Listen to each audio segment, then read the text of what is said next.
Shrewsbury in Shropshire. Find a green homeowner, they said. I'm Dave Green and I'm an energy advisor.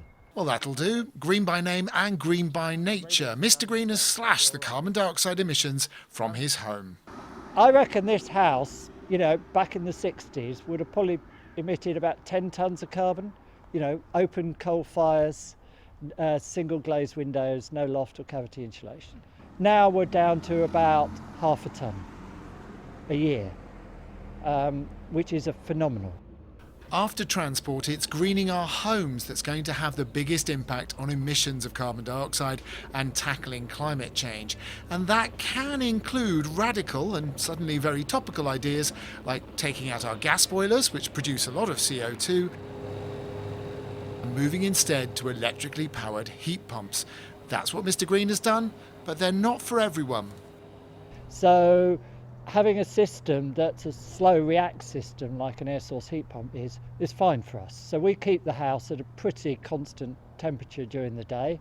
It goes a bit colder at night, but not too cold.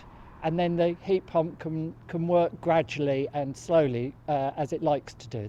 It's not a quick react system. So if you're out at work all day and you just want to come in and have a bit of heat for a couple of hours, it's probably not suitable for you.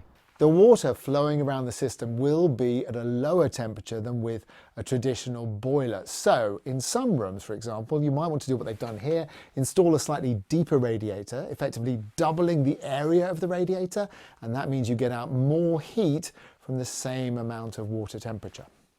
For protesters Insulate Britain, here in action in Birmingham this week, it's the insulation that's the key to cutting carbon emissions from your home.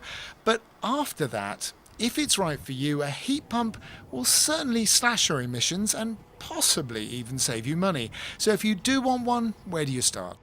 Look at what insulation you can do, and then find somebody else who's done it.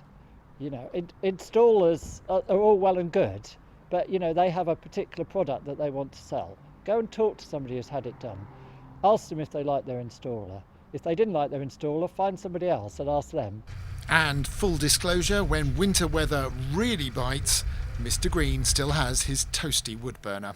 David Gregory-Kumar, BBC Mins Today, Shrewsbury.